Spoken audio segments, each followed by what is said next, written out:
It's Mike Jones, DC 101. And man, we're going to have some fun coming up the weekend of March 17th and 18th. We got the Harlem Globetrotters back in the DMV for a couple shows at EagleBank Arena and Capital One Arena. And Speedy Artis is joining us. Speedy, I was watching a bunch of your videos, man, just warming up. Dude, you put on a show and you're not even ready for the game. It's unbelievable, dude. It's definitely is awesome. I mean, I get a chance to play basketball and also do a lot of different fun, cool things while I'm at it. So it's definitely cool. I know, man. It's like you get to go out there and yeah, of course you want to do your best during a game, but also with the Globetrotters, it's about the trick shots. It's about the Yeah. show. It's about really bringing out the funnest part of basketball that you can have out there. Yeah, and the personality, I mean, it's just fun. Like you get to do really cool, quick, witty things while you playing, especially when you get to be a showman and get that freedom of, kind of Thunder likes to say, this is my canvas and I get to paint. He gets to paint it when he's the showman. So like I really like feel that way when it's my time to be the showman. And it's really a fun thing. Like and when you become like a globetrotter, just little things just like pop out to you that you just want to say. Like you said, this is Mike Jones. I almost screamed out, who? Who? Mike Jones? Wouldn't be the first time, wouldn't be the last time, Steve. Well, I got to ask you, man, I got a zillion questions. First off, how many hours a day are you practicing? Are you with the team all the time? What's that all about? Just off the court for you? I mean, off the court, on the court, though. Yeah, yeah. I mean, it's definitely two different lives, off the court and on the court. Like I said, I'm blessed to be able to be in a position that I'm doing both. And on the court, it's a pretty long day. We get to a city, we might have about an hour or two to get food. Probably get into the hotel, chill if you want, or sightsee. You get to pick your poison, and it's a long season, so sometimes you should probably choose that rest. And Yes. Yeah. Take then a rest then for a little bit. then we go to practice, and we practice, we pontoon, we get up a lot of shots because we got to make shots, work on our ball handling. When you're younger rookies, second year, third year guys, just continuously working on your ball handling. Some getting creative with your magic circle routine and just trying to get it down pat because there's so much to learn in this. And for the vets as well, just seeing what could we done better from yesterday, or what can we do better tomorrow, what can we do better the next day, because we're all striving for perfection. And, I'm sorry, we're all striving for perfection. That's how we get a chance to reach that level of excellence that you see each and every night. So, that's what the game days is like, practice, and then we'll have magic pass, and then the game will start. Then after that we'll sign autographs, and depending on what the next day looks like, we may stay in that same city, or we might have to drive to the next city, and be ready to go tomorrow again. So but when you're doing PR like I'm doing, it could fluctuate, like I'm doing right now with you. It could fluctuate.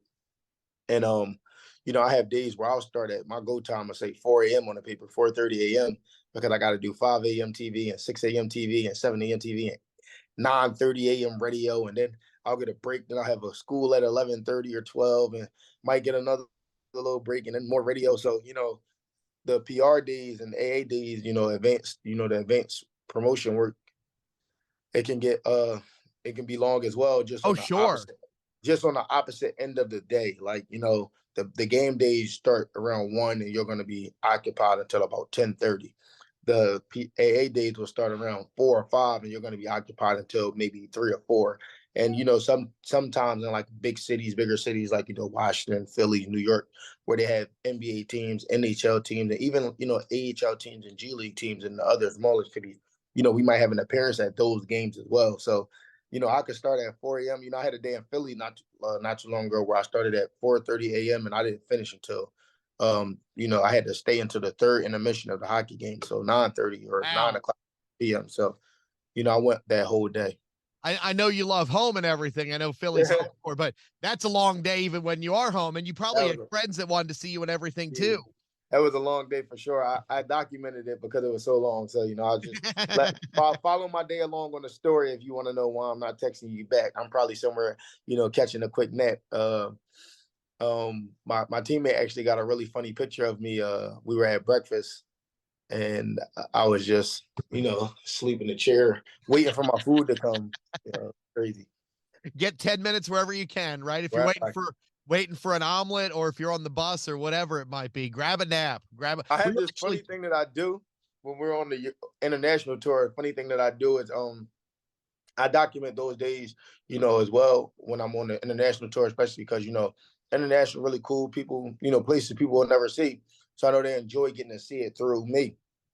And I'll say, let's see how many hours I can still sleep today, because that's really the international tour is even more rigorous. Like, so you really still sleep. Like, I'll try to get an hour or two on this plane, 2 hours on this bus, or that's four right there.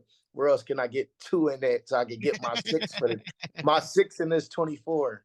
So just trying to piece together 7 hours within a 24-hour span. Probably not seven straight or six straight, but just trying to piece them together. because you got to put it all out there when you're on the court. It's like 100% go time. And then once it's, hey, I can catch 10 on the bus, let's do it, Dad. Why Yeah, not? let's do it. Why not? And everyone, follow along, because Speedy, you just mentioned your story and everything. So I want to tell everyone, follow you on Instagram at Speedy Artis 3 and at Mhm. Harlem Globetrotters. You can see Yeah, the team, and it's not just you, it's all the guys, it's all the girls, it's everyone doing all your stuff. And man, you don't realize how rigorous of a schedule it is to be a Globetrotter. Like you said, you go out there and do all your media stuff, but then there are the game days and everything. You got to get a workout in, you got to practice, you got yeah, to hit the gym, you got to go run, you got to do all that stuff in there, man. And you just got to fit it in somehow. You got to be yeah. Superman every day. You just gotta figure it out. I mean, but yeah, and that's a good point to make too about having to get your own like body working. Like, some people try to do it early in the morning. Like, I'm a morning guy. I try to do it and then go to breakfast. Some people will do it right after the game because they're just finished moving, and before they shower, they try to get it in, right before we get on the bus. So a quick 30 minutes, cardio, strength session, real quick, especially if a gym has a workout facility, just trying to get it in real quick, but also not trying to drag this day we just had. So not trying to hold anybody up. So, it's definitely a tough schedule. And, just to travel alone, just being away from home we leave home on Christmas Day every year, and we go, some people go through April, some people go through May, some people go through June from Christmas Day. And then, also there'll be tours during the summer and tours during the fall. So you'll have people, like last year, I know, like Thunder and myself and, some other guys, I know we worked for about, 9.5, 10 months out of the 12, just on tour. And, that was a lot of time, South America, a lot of time in Europe from August to December, and then right back into this season. So, it's definitely been a long stretch for some of us. Some days can be a blur, but you know what? You get to go out there and have fun too. So it's going to be worth it if you keep on grinding with it It's too. awesome. It's awesome. It's awesome getting a chance to inspire and impact so many people around the world in such a quick span and short span of time. And it's amazing. It's amazing that the way people take to us and what they take from us. Like I've played in DC before. I've played in London more than one time. So to see people in these places that remember me from 4 years ago, like, people always come up to me with a picture, like, oh, look, remember this? Like, so, that was something that they were looking forward to recreating. Maybe a kid was 8 and it was 4 years ago. So a kid's going to look really different at 12 than they did at 8. So just being able to recreate that picture, and you see people recreate pictures from 10, 12 years ago with some of my teammates I've seen, like Flip had one with a girl. She was like 8 in a picture, and it was 10 years ago. And now she was 18 and her mom was there, and they took the same picture that them three took. And it was like amazing, like That's awesome. That's crazy. so cool. Speedy, do you remember like when did you start playing ball? How old were you? I started playing basketball when I was about um, organized. I started playing when I was 7 years old. Played for a team called the Shooting Stars, and it was an 8 and under team. The Shooting Stars. I actually played for the 8 and under, and I played for the 10 and under team. And I remember playing for the 8 and under team, and doing really well. And I remember going up to my coach Mike. His name was Mike too. Going up to my coach Mike, and I asked Coach Mike, like, Coach Mike, can I play with the 10 and under? Just because I wanted that challenge. I just was really too fast for the other 8 year olds, and you know, and I was really coordinated, so I was gonna make all my layups. And at that age, all it's about is who's fast and who's coordinated. Can you Mm. catch, dribble, make a layup, and can you get steals? And I was really good at that, so I wanted to challenge myself and play with the 10 and under. That was an experience that I still remember to this day. being outmatched by a lot of those people in that age bracket and not playing much in that age bracket. And, when I did get my opportunities, struggling and, fighting through that. So my next season when I was 8 years old, playing 10 under, being ready for it and being really good in that age bracket for 3 years. It's just that you were saying a minute ago about like kids coming out and seeing the Globetrotters and everything. Just like you were probably inspired. Who were some of the players you watched when you were a little kid? Well, I used to tell Big Easy and Scooter all the time that I remember them from when I was a kid. It was when they were first starting. So, they were younger, enthusiastic. I remember seeing Big Easy. I remember seeing Scooter when I was younger. I remember seeing Showbiz when I was younger, and Special K. So those were guys that I remember from when I was younger, seeing those guys. I remember seeing Chris Handles Franklin on TV when I was younger, and being a part of Nike and doing a lot of really cool things. So when I first saw him in person, you know I knew who he was. I've seen this guy before. I knew it, his amazing ability, and I had been to the Globetrotters games year in and year out. So I've seen Big Easy be Big Easy before I got a chance to get up close and see what it takes for Big Easy to be Big Easy. It was not an easy task, not an easy task. And I always salute my vets, especially being a vet now, you know, having some new responsibilities and, new things to worry about. Always, always, always try to give the flowers to the vets that helped me out when I first started. TNT, Flip, uh, Too Tall Hall, and just some of those guys just right off the back. Scooter, and I can go on and on. Firefly, Dizzy, I can go on and on because I try to learn from so many people. Bull, like I don't want to leave anybody out because I learned from so many people. I was like a sponge, and that's what I try to always tell the younger guys right now is that don't be too much. I know basketball or I know this or I know that because this is a very different world. So this is not just regular. It's not what you used to. It's very different. Very different. No, no, it's you got to bring the game, but the showmanship and everything, and you all got to work together and all that too. I'm sorry. I'm trying to make sure my phone don't That's die. okay. All right, there we go. But yeah, it's just Um, so many things that goes into it. Just making sure that I'm taking a moment in and remembering what it was like to be a younger guy, you know, coming in from being a captain in college and the star of the team to restarting. That's not an easy task to just restart that, especially as an adult. Like it's probably easier to restart when you're going into the ninth grade or when you're going into your freshman year of college, but you feel grown, like you've been playing basketball for at that point probably 10 years maybe, for on average. So it's tough to just shift that gear into a lesser role.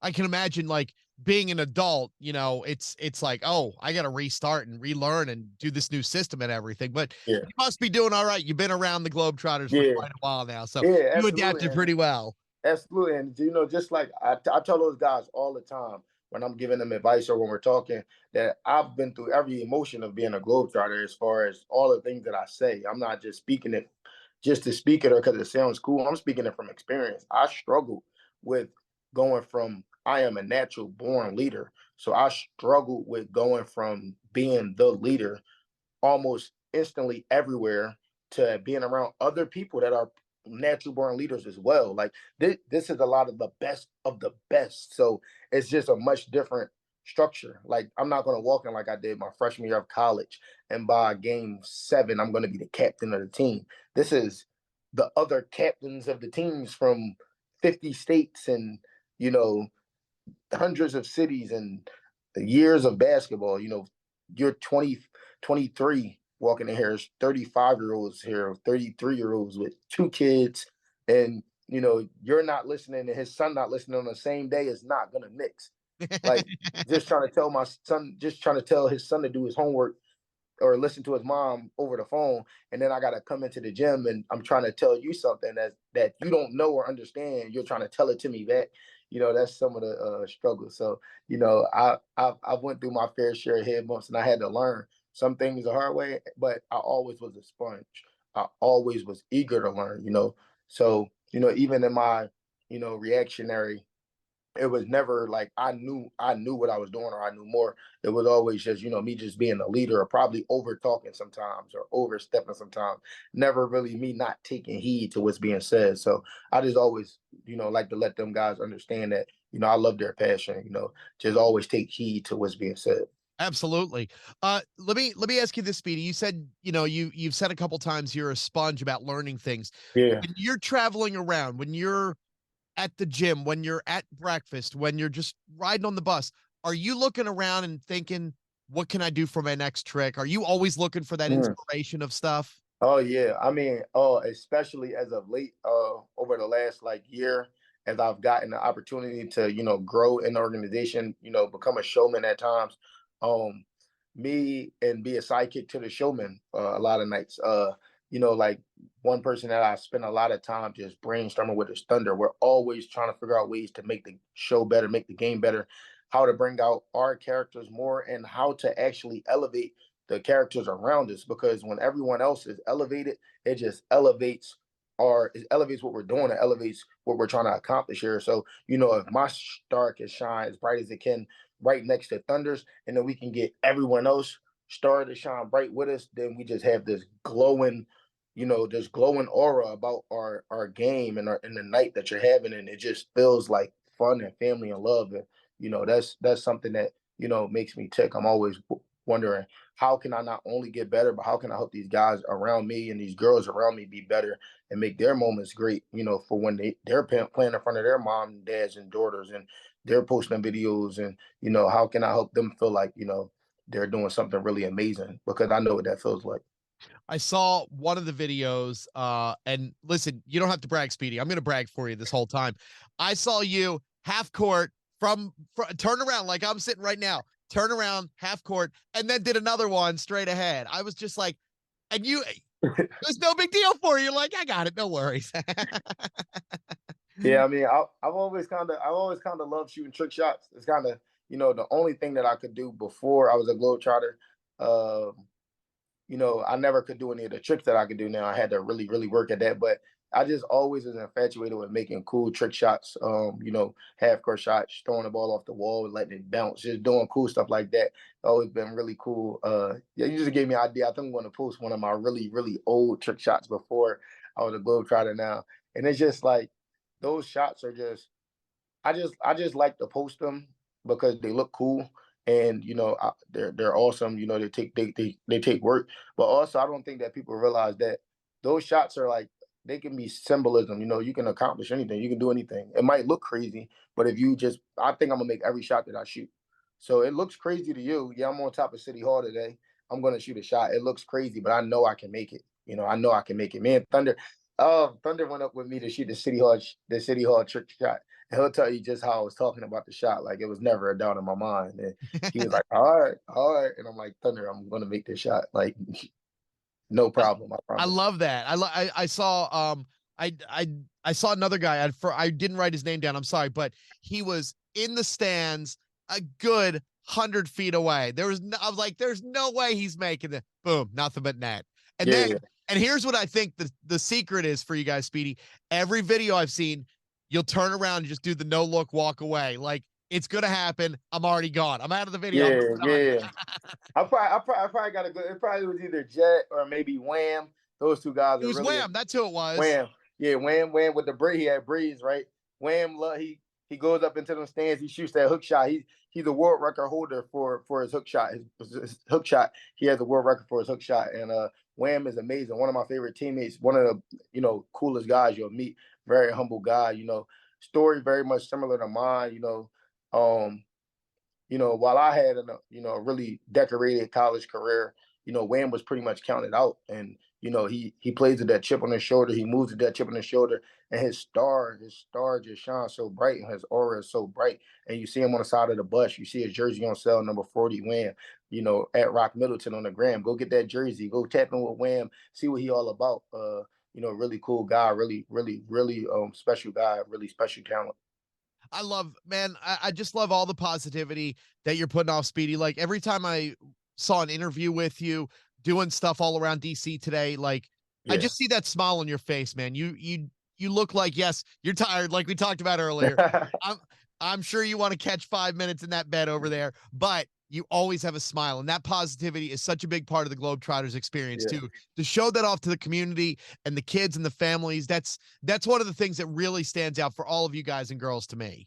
Absolutely. That's, we're ambassadors of goodwill. At the end of the day, that was part of who we were. That was part of how we became Harlem Globetrotters. And you know, that's what's the most important part to me. Even, this year our organization is doing something amazing. We're back on TV for the first time in 40 years on Saturdays on NBC with Play It Forward.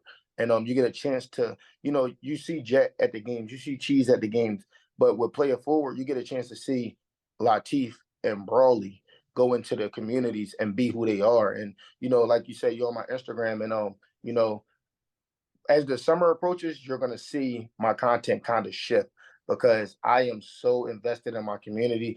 It's like my number one thing, and it's really what makes me tick. Being able to be, I'm from Philadelphia, Germantown, East Germantown. Grew up at Lonnie Young, playing at Lonnie Young Recreation Center. I went to Pastorius Elementary in East Germantown, and those kids around there in that neighborhood, it's very easy. It's very easy for them to get caught up in everything around them. It's very not a great neighborhood. So, Yeah.